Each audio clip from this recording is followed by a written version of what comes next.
Hop là, c'est parti. Hey, salut. Suite à mes vidéos sur mes road trips, j'ai eu pas mal de demandes par email et aussi pas mal de demandes via la messagerie Facebook. Sur la page Facebook de Tonton Bécane, j'ai eu pas mal de demandes de la part de gens en fait qui m'ont posé plein de questions sur les road trips, sur comment je me préparais, qu'est-ce qu'il fallait faire avant de faire un road trip, qu'est-ce qu'il fallait savoir, qu'est-ce qu'il fallait envisager impérativement, etc.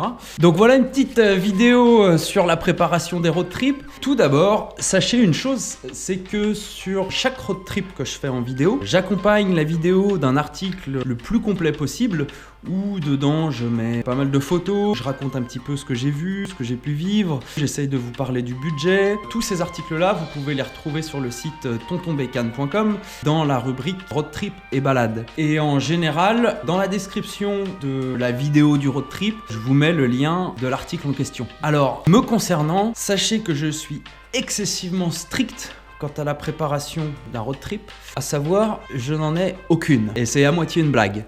J'ai pas mon casque. Je sais pas ce que j'en ai foutu en fait. Et là, je viens de percuter que je n'ai ni cuillère ni fourchette pour manger. Voilà.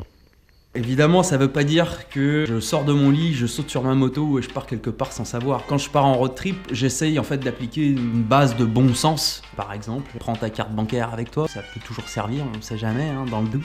En fait, tout ce que je vais vous dire là, c'est du bon sens, des conseils issus de mon expérience personnelle au travers de certaines situations que j'ai pu vivre et des leçons que j'ai pu en tirer. J'ai essayé de compiler un petit peu tout ça pour essayer de vous donner quelques conseils pour préparer un road trip à moto. L'Inde, par exemple, qui a été de loin, mais alors de loin, le road trip le plus désorganisé possible, le plus à l'arrache. Bon, j'ai à peu près aucune idée de où je vais.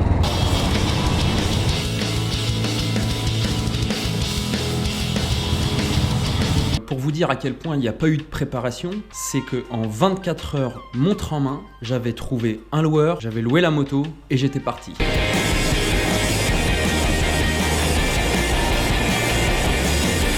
Les seules vraies questions que je me suis posées 2 heures avant le premier coup de kick, en fait c'était des questions surtout relatives à ma sécurité. Il se passe quoi en cas de panne? Est-ce que j'ai une assurance via le loueur en cas de problème? Est-ce que j'ai des outils de base? Est-ce que j'ai un bidon d'essence supplémentaire? Tout le reste, je m'en fichais. Pas de GPS, j'avais pas de téléphone, j'avais pas d'équipement spécifique, j'avais pas de fringues particulières pour ce road trip, j'avais vraiment rien quoi. Et je me fichais aussi totalement de l'itinéraire que j'allais emprunter. Je cherche ma route. Panvel. Ok. Ok. Bon, j'ai pas tout compris, mais c'est par là. Mais concernant ce road trip, j'avais quand même un truc.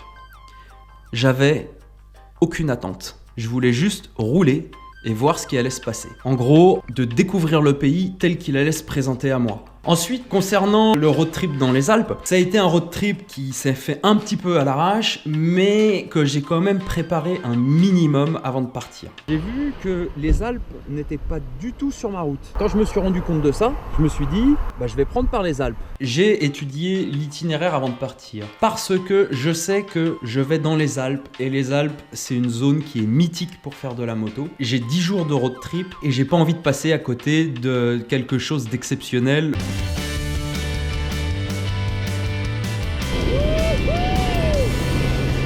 J'ai pas envie de louper une route particulière, j'ai pas envie de louper un col mythique pour faire de la moto.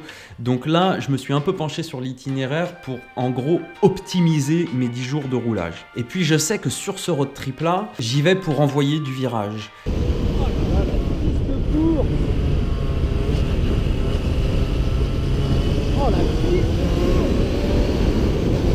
Donc c'était important pour moi d'étudier l'itinéraire afin d'optimiser le trajet. Avec ces 2 exemples-là, on se rend bien compte que chaque préparation est spécifique à chaque road trip et que la préparation doit s'adapter à vos envies. Avec tous les kilomètres que j'ai pu bouffer, je peux essayer de vous dresser un plan de préparation de base.